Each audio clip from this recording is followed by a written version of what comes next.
Hey everybody, welcome to another video at the Star Wars Canon Library. My name's Brian, I am the founder of Star Wars Canon Library. I got with me Andrew, yet again. We're going to sit and talk some Star Wars shit, geek out a little bit, and we didn't do a video last week. No, I was really busy, had a lot of work to do, and wasn't able to make a video last week, so we have a lot of material to cover, and it's going to take a while, but we're separating it into at least 3 or 4 different videos. Yeah. So it's not going to be one long droll. So oh my god. We're gonna, yeah. Oh my god. But we're going to break it down a little bit. Yep. So what is the first item on the list that we were talking about Actually, today? why don't you fill them in a little bit about what we filled up on the shelf? Oh yeah, that's a good idea. As you guys know, I don't know if you guys saw the Facebook post or anything that I did a while back, but this is our Canon shelf right here, this bottom shelf where the books are at. My goal is to have this library shelf with every piece of Canon there is, all in chronological order. Alright, so I haven't got the movies or Rebels or Clone Wars up here yet, but last week, what day was it? Friday? Yeah, it was Friday night. Recent. Andrew said he would go in half on the books we were missing, so we went and we got The Rise of the Empire. What else did we get? The Weapon of a Jedi, Battlefront, Twilight Company, Moving Target, and Aftermath. So we are completely caught up on all the novels right now. We've just got a lot of reading material. As soon as I get these read, I'll get some printed reviews up for you guys, and then you're going to want to read the ones I tell you that are really good. And we'll do a video review on them as well. So that's right now. That's all caught up, just minus the movies, Rebels, and Clone Wars. So yeah, it's looking good so far too. I want to mention real quick, as far as The Rise of the Empire goes, I don't have that on the Canon timeline on the Facebook page, only because all that book is Tarkin and A New Dawn combined into one book with 3 short stories. So I just have the short stories labeled individually on the timeline. So in case you guys were wondering what those were, that's what they are. And I've got them on the timeline where they go. So, and I actually just finished reading those today, but we'll do that on a different video. Right. So what is the first thing we have on our video for today? First thing we got going on is what everybody's been requesting, really, is Shattered Empire. Yes. Just so many questions about it. I mean, there's, was that 4 runs, 5 runs? 4-issue run. It was a 4-issue run. The first issue actually picks up right at the last 10-15 minutes of Return of the Jedi. Return of the Jedi, just after the Battle of Endor. Mm-hmm. You know, obviously they killed the Emperor and all that. The artwork was excellent. Each one seemed to have a really detailed battle scene as well. Yeah. Each one had at least one. It was excellent in that regard. And it's really the first post-Jedi piece of material as far as chronologically goes. It's the very next one after Jedi. So what did you think of the storyline? Try to go easy on the spoilers, just because this is a lot of the people though have already read it and have been asking what our opinions were on it. So I'd say go ahead and go in depth to it. You know, what did you like about it? I won't go super, but I mean, overall the entire story was, I feel, amazing. Mm-hmm. A little bit anticlimactic at the end, but it really didn't hurt the story as far as the ending goes. It could have fared to have another issue. Right, but I agree. At least explaining a little bit more, or at least additioning to that weak ending. Right. But the art was excellent throughout the entire series. I know in the past, what was it, the Leia issues, the art got really dodgy, rough. Terrible. They got shoddy. So very. So in this, the art stays consistent, it stays very good. And with the storyline, from start to finish is real smooth. Everything just flows real nice. Mm-hmm. And I mean, as far as that aspect of it goes, I really like the whole series. Did you catch the reference in there to Poe Dameron? That's actually his mother on the cover of some of them. I don't think I did. You didn't catch that? She was talking to one of the other rebels. It was the rebel pilot. She was talking to one of the other rebel pilots, and she said something. I talked to my husband. I can't remember what his name was, and she goes, "And Poe." And in the first issue, she was known as whatever her first name was, Dameron. So this is actually the mother of Poe Dameron from Episode 7. Okay. So that goes with Luke on this mission, So it's actually Poe Dameron's mother, and it was a nice little nod to it. But like you were saying, it was very anticlimactic. Yeah. I'm gonna go ahead and give it away a little bit here. For some reason, they go to a heavily guarded base with Imperial base with a heavily guarded laboratory. They're going there for a couple of trees that were on Coruscant that are in the Jedi Temple. They were in the Jedi Temple, and apparently they have some force with them or something. Luke was super interested in them, and I really don't know the relevance of them at all. How that's going to play into the timeline, yeah. So that's why it was a little anticlimactic for us, is because they did all this for a couple of trees that were on Coruscant and the Jedi Temple. But they didn't explain anything about why they were so important that they had to try to fake their way into the base and actually get caught. But there was a nice little reference too. For those of you who have read Smuggler's Run, the Imperial that Luke said that the pilot was impersonating, Alicia, whatever her name was. Yeah. She's actually from Smuggler's Run, the one with the cybernetic eye. I haven't read Smuggler's Run. Yeah, you have. Run. I know you haven't read it yet, but in Smuggler's Run, there's an Imperial that's after Han and Chewie that has a cybernetic eye, and that's the credentials that Luke gave to that pilot. So it was another little throwback to another piece of the new canon, which was kind of cool. So overall, would you recommend people to pick up Shattered Empire if they haven't already? Absolutely. 10 out of 10 would buy. Or read online or whatever. However it is you guys do this. Whether it's Comixology, pick it up, at your local comic Shattered store. Empire is definitely worth it. All right. So, anything else you want to add to that? You pretty much covered it, man. Because it's fresher in your mind than it is mine. I just read it last week. So, what was the next review we were going to do? Cause... we got Darth Maul, Son of Dathomir. Now, this one I really enjoyed. Now, Darth Maul, Son of Dathomir was written from unaired episodes of Clone Wars. After they canceled Clone Wars. Yeah. So, if the only way you're really going to understand what's going on is if you have watched all of Clone Wars.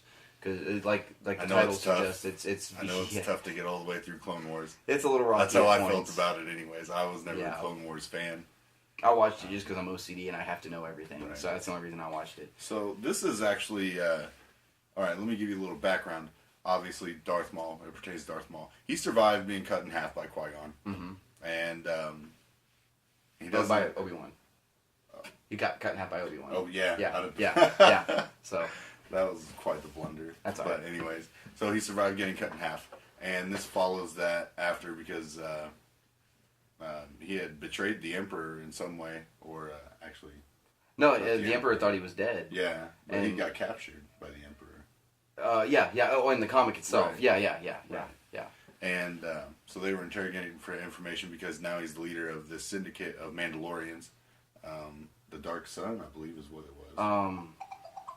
I don't remember what it was. I'm pretty sure it's something like that. Yeah, I don't remember what exactly the clan was. But he's the leader of the syndicate that's actually going against the Emperor right now. I can't remember the witch's name. His mother's name. Mother Talzin or something like that. Yeah. She was in Clone Wars. She was in Clone Wars a lot. Mortal enemy of Palpatine. So that's what the whole thing revolves around. Is they're going back and forth. The Empire and Darth Maul's gang is what I'm going to call them, for lack of a better term. It's actually Mandalorians. Yeah, well, they are Mandalorians, yeah.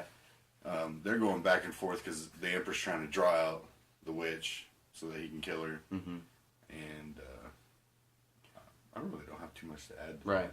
Well, this one's been out for a while, so I'll go ahead and say it. At the end of it, Darth Maul gets away.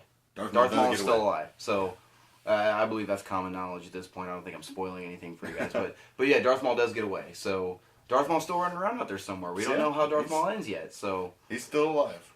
He's still kicking out there with his dope and deadly legs. So, alright, and then I think that was all the reviews we were doing for this video. For this particular one.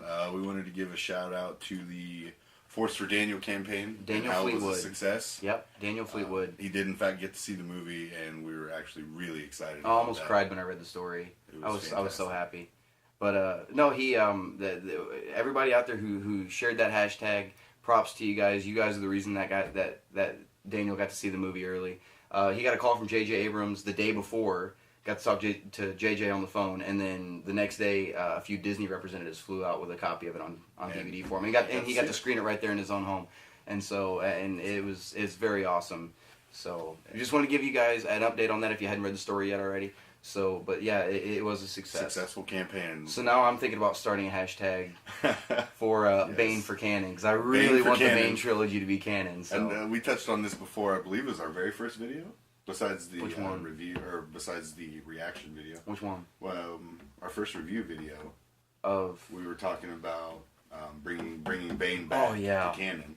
Yeah, I'm about to start a freaking petition. You've mentioned it before that very briefly was it in Clone Wars or was it in Rebels? Bane was mentioned once in Clone Wars. So it was one of the final 3 or 4 episodes or something like that. Right. Yoda was on like a mission or whatever, and he saw a vision of him or whatever. Maybe it doesn't, but we've kind of considered that falling under the umbrella of canon. Not officially, canon, just in my head, it's canon. I mean, we want Bane back really bad. So if you guys want, it'd be really cool though. Everybody start hashtag Bane for canon. Everybody start that, for the love of God. Start a petition, something, and as soon as they become canon, they're going on the shelf, and we will review that in a freaking heartbeat. Oh, instantly. Those were awesome. I will disregard anything else we have going on just to review Bane. Special video. If we can bring Bane back to canon. But we're going to talk about the whole Bane thing in another video here coming up, unless you want to touch on it right now. As far as the rule of 2 and stuff? Yeah. We'll touch on that later. We got a couple of other things to get to as far as current events go. In case you guys have been living under a rock and you didn't know, 2 days ago?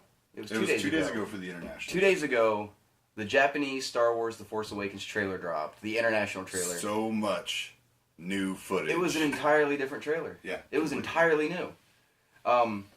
What were some of the scenes in it that stood out to you? Because we were going to do a reaction video. I planned on doing a reaction video as soon as I saw it. And I messaged him, and he's like, oh, yeah, dude, I already watched it. I was like, oh, crap, so I got to watch it now. So I get up really early in the morning for work, and the first thing I do, like almost everybody else, is I get on Facebook, and I have other Facebook or Star Wars pages liked on Facebook, and of course, they're blowing that up. So I went ahead and watched it. It seemed in the international trailer, they focused on BB-8 a lot. There was a lot more footage of BB-8. I like the international trailer better than I did the one we got.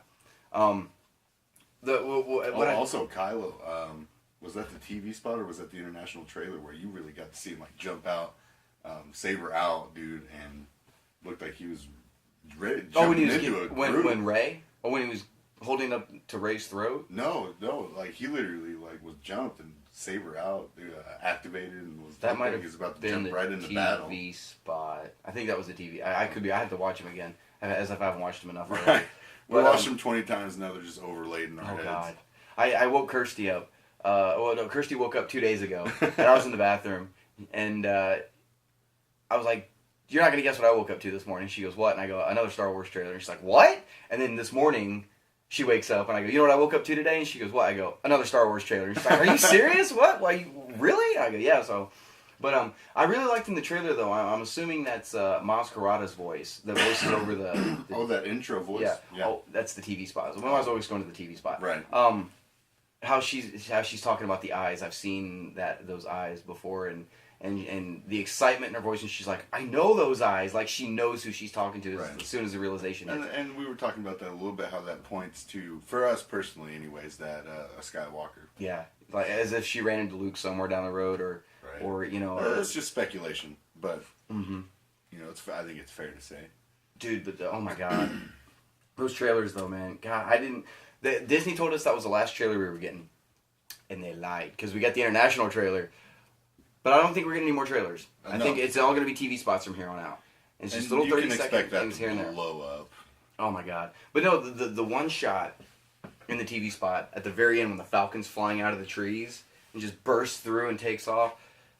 I got goosebumps. Even on my cell phone when I was watching it on that tiny little 3-inch screen. Even I got goosebumps on that. So, but and every time I message you when a new one dropped, dude, have you seen it yet? And he's like, yeah. Like, crap, I wanted to do a reaction video. Sorry. So I can't help myself. It's early in the morning, and that's what perks me right up. It happens. So is that gonna do it for this video? I think that will. Cool. I think that will do. All right. Well, tell the folks where they can find us. If you guys have any questions, comments, anything like that, please go to Facebook, YouTube, leave us a comment, anything on Star Wars Canon Library. We also have an email, starwarscanonlibrary@gmail.com. I believe you have a Twitter, right? I've got a Twitter. It is SW Canon Library. I don't run the Twitter. He runs the Twitter. And for the record, for those of you who are following the Twitter page, if you happen to see a tweet on there to Hillary Clinton last week, I am truly sorry for that. I thought that was on my personal account, and it wasn't. I'm truly sorry. I deleted it. Please disregard. Just thought I'd throw that out there. But Kirsty even said something about maybe starting a Snapchat up. So I think we might get a Snapchat going here before long. We have a lot of plans, things that we're going to do at the premiere, and we'll probably talk more about that as it gets closer. Yeah, we'll talk about that in the next video, yeah. So, but I don't see Snapchat being a bad idea. I don't think it is either. So, maybe even Instagram, I don't know. So anyway, that'll do it for us for this particular episode. I think we're gonna go ahead and record another one after this. Get this one up. Oh, yeah. Get this one uploaded. So Thanks, guys. take it easy, guys.